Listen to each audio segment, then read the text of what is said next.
Hey everyone, before we start, just a quick reminder to subscribe, to like the video if you enjoy it, and to comment if you want to share your opinion and stuff. All I want to do is just interact with you. That's probably the most fun part of the video.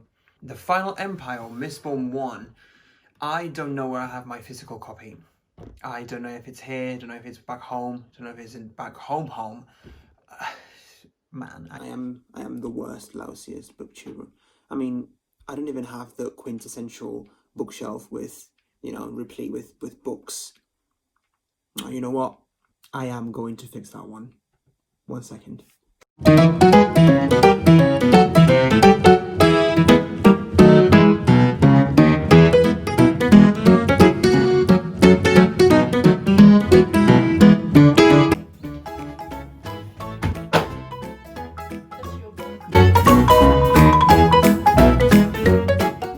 Now that is much better, isn't it? Yes. Right, so where were we? Mistborn. I really hope I can make it work in it when I'm editing. I'm supposed to show the book here on my hand. Anyway, Final Empire or Mistborn.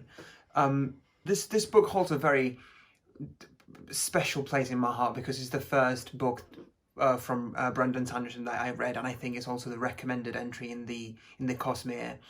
And more importantly, it's the book that introduced me to the modern fantasy scene, to the sort of like the current times in fantasy.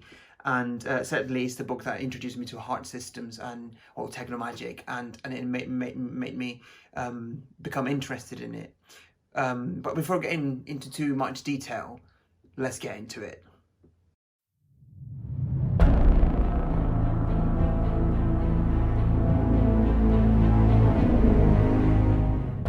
The character work in the book, it's solid, but I think it's where it lacks the most.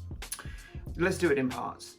Firstly, Brandon manages to make the characters interesting and realistic by giving them real human problems. An orphan girl with an abusive brother that lives with mercenaries and then escapes. Obviously, that person is going to have a range of problems, of mental health problems that show in the story. She's not going to be fine and dandy once she escapes the world of harsh treatment and abuse in the underground.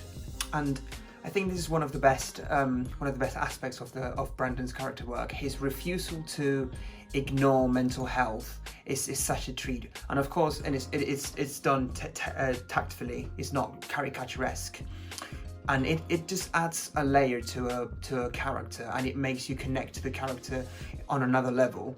Because in real life, things happen to people, and they don't just carry on along, plunging ahead in their lives without any repercussions. Events have a toll on individuals, and that is important. It's important for a character in a story to reflect that, and Brandon Sanderson does that beautifully. Another good aspect of characterization is the unlikely confluence of traits in some of the characters. My favorite character is actually not Kelsier or Vin or Elend. It's actually Hammond. I think it's brilliant to have this big, muscular, burly guy that is the warrior of the group, and who's always caught up in some sort of philosophical conundrum. It's just refreshing, and sometimes this kind of juxtaposition can be jarring, but in Hammond's case, it's charming, and it is done perfectly. And why do I say that characterization is the weakest part? Well, let's be honest, not everything that Brando the Mando Sando touches becomes gold. It comes near, but not everything is perfect. And it basically hinges on the weak chemistry between Vin and Elend, something that probably, if you've read the book, something that you probably agree, I want to say. the band of thieves dynamics is really good, and it exudes camaraderie, and I think it accomplishes what he set out to do, which is that you feel you're missing out if you're not part of the group. But it's just really bad. The romance between them, it is just not good. I'm not sold on this romance. It lacks chemistry, and it's something that is carried over to the next book. I do understand that it's a book that was published early in Brandon Sanderson's career, but it also shows how the level of introspection and reflection that he must do, because if you compare this to his later character work like Dalina, there is a massive improvement, and that's always very, very good to see in an author.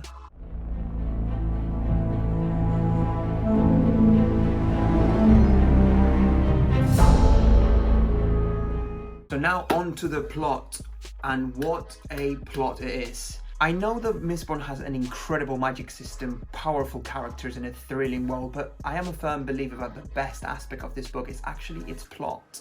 There's 3 things about it that make me believe it is brilliant. The premise is just gold. What if the Dark Lord wins and he rules the land for 1,000 years? Oh, chills. Just one liner that grips your attention. If that doesn't get your attention, I don't know what will. You ask yourself, there's so many possibilities. You ask yourself, how are they going to overthrow him? 1,000 years, is he some kind of god? Is there an indoctrination of the population? How have there been any revolutions? It's just vast. 2, I absolutely love heist movies, and the whole looking for a new member and then fitting that member with the band, and each person in the band being hyper specialized in certain things. It's just it's a wonderful dynamic. Even when the book turns a bit more My Fair Lady-esque towards the middle and the end bit, there's still that mission, that aim, that goal at the end that it drives the plot and makes for an amazing story. And 3, there is a tasteful subversion of tropes. Now, this is dangerous territory, because I think that I am all for steering clear of any beat to death tropes that it just seems formulaic and it doesn't help the story. But it is important that the author doesn't succumb to outside pressure and sets out to write something that is absolutely trope free, where it falls into the trope of trope subversion. It's getting a bit too meta, but I think you get my point. Tropes exist because a story needs an overarching theme, a theme that works, because a story without conflict, it's just, there is no story. Chances are that that central conflict to your story has been done before, but the important thing is that you do it differently. It's the way that you do it. You can have a particular type of food, let's say pizza. Pizza is so widely popular and probably everyone in the world has had pizza. But the way that you arrange the ingredients makes for different types of pizza, and the variations are endless. Man, now I want pizza.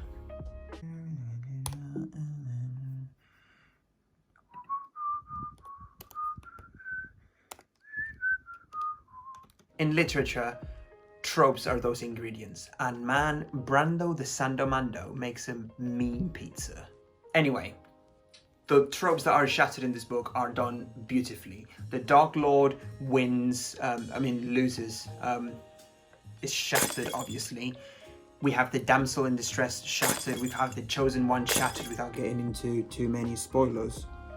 We have the royal born trope shattered, because although it is included in the story, it doesn't play a massive part, and that is important, because I do like when the whole protagonist is a royal in secret, when it is done well. When it doesn't contribute to the story, it's like, oh yeah, and by the way, the protagonist is next in line for the throne. Why would you? It's just unnecessary. Why would you do it? Just don't.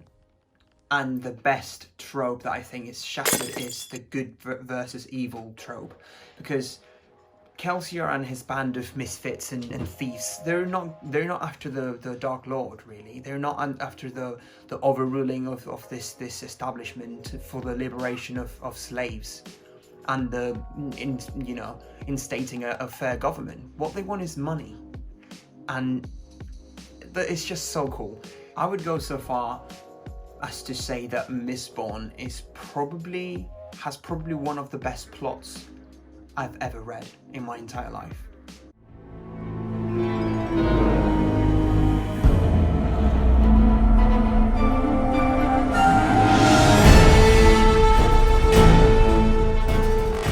There is not much on event occurring in this 1,000-year period, which is an extremely long time, and certainly, yeah, I don't think it fits in the story, which is good. I honestly don't see a band of thieves talking about, current affairs and how history has affected different things. That's more for Elend and his friends. But anyway, yeah, it doesn't really fit in the story, which is good then. It's good because the author understands what the story is about. But again, the important thing about world building is making the details in the story matter and fit with one another, and obviously this is done in a purely Brando the Sander way, which is flawless. It is very frustrating as a reader to come across a really good story, really good characters, and a really good plot with amazing magic system, but then it feels like you're dropping a magic system on a medieval sandbox and it's isolated from the rest of the world. You need to make sure that your magic system fits with the rest of the things happening. You need to make sure that your magic system changes the way that characters relate to each other, the way that characters behave themselves. I want to see a very long and hard consideration of what are the implications of the introduction of your magic system into the world. When it is done well, you get things like Avatar: The Last Airbender. When it's done wrong, you get anything with time traveling in it. But before getting into the magic system proper, I wanted to talk about something that I realized at the very beginning of the book. And in this particular instance, I'm talking about a very strong subversion of expectation through top-of-the-line power escalation. If you remember, it was in the first few pages when Kelsier absolutely demolishes the mansion. I was a bit skeptical. I thought it doesn't feel realistic. There is no build-up, there is no progression. But it's more a show. It's more Brandon Sanderson telling you, this is what I can do, but then I'm going to show you exactly what are the steps for a character to get from here to there. Which takes us to allomancy, the manipulation of alloys. The idea is just so very elegant. You swallow metals, you burn them, that gives you certain sets of powers. It's just a very interesting and dynamic magic system. Something so simple in principle, but it just, in Brandon Sanderson's hands, it flourishes. From someone that tries to write magic systems and struggles a lot, it's really hard to find something that is hard magic, that doesn't wander into the soft sort of like without, which is, I don't have anything against soft magic systems, but I do like laws that you can follow and understand the magic system. And what I was getting at is that it's really hard to make your magic system unburdened of rules and to make it flow easily and make it fit easily with dynamism and action. And it is perfect for the plot at hand. It is astounding, and it is obviously understandable how he is regarded as one of the best, if not the best, or most influential fantasy writer of our time. If I'm not mistaken, his Theroth law is always err on the side of awesome, and this is the best example. it's just so cool imagining this battles happening in the air and coins flying about, and it makes for a really gripping story. Furukumi is not as flashy but equally interesting, which again demonstrates his incredible ability, his endless imagination. Do you is it not enough to have one amazing magic system? Do you need two? Yeah, here's another one. I come up with them after breakfast every day. Magic system for everyone. And the cherry on top is the interplay. But I am not going to get into this because of, again, spoilers. Also, quick note on the formation of the words allomancy, alloymancy, manipulation of alloys, ferukimi, ferrous, alchemy. I see what you did there, Brandon. I got you. I got you, fam.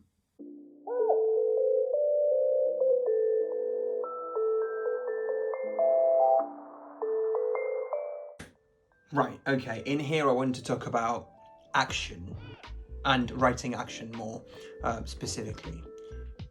Brandon Sanderson has officially confirmed that he was heavily influenced by heist movies like Ocean's 11 and The Italian Job. And it is obvious that this book was devised to be action-packed, to have long, protracted and interesting battle scenes. I don't know if the magic system was devised before and then adapted to this sort of story that he wanted to tell, because I do know that he has like a master file where he chugs all of his ideas, or if the magic system was devised solely for the purpose of the story, but it fits perfectly. It allows for this fluid kind of fluid battle scenes, which are amazing. I don't think I've read a book with such dynamism as this one, which makes me want to read more heist, like fantasy heist books. If you've got any recommendations, do leave it in the comments, and it will be interesting to compare them. In terms of the language, I do like the consistency with lower classes and then the aristocracy using a different type of language, and also the mannerisms, the adapting, the whole training, the My Fair Lady bit. I think it makes for a really good story. In terms of structure, I do think that maybe if you are being very harshly critical, you could trim down some parts of the book, but I don't think it has an excess fat. I also wanted to comment on the end bit of the book where it's a practice I'm seeing a lot lately, which is adding a bit of a small fragment of the sequel, which is, again, something that maybe a decade or 15 years ago I never found in books, but lately I've been finding in more and more books, and I like it. It serves its function to entice you to read the next book, The Well of Ascension, which I have. I will do a review in it.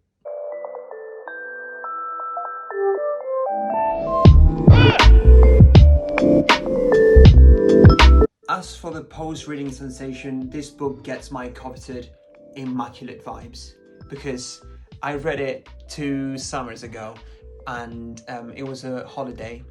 Kate and I went back to my home, Gran Canaria, and I just remember reading the book and, you know, on the beach, reading the book, looking up, seeing the Atlantic Ocean, burying my feet deep in the warm sand. Man, I miss home. Yeah, it gets amazing vibes. In conclusion, you should go and read Mistborn if you haven't already. Really good book. And that is it. That is the end of the video. Well done if you've reached this far. I don't know how long this video is going to be. I feel like I've been talking for ages. Don't forget to drop a like if you enjoyed it, leave a comment, and I will see you in the next one.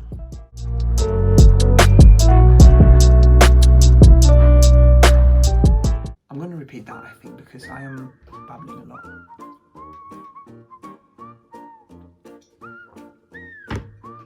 I am babbling a lot. In literature, you could argue there is not a lot of storytelling revolving around historico-political history. Historical-political history? That's a bit redundant. You just called Brandon fam. Yeah. You can't say that. Why not?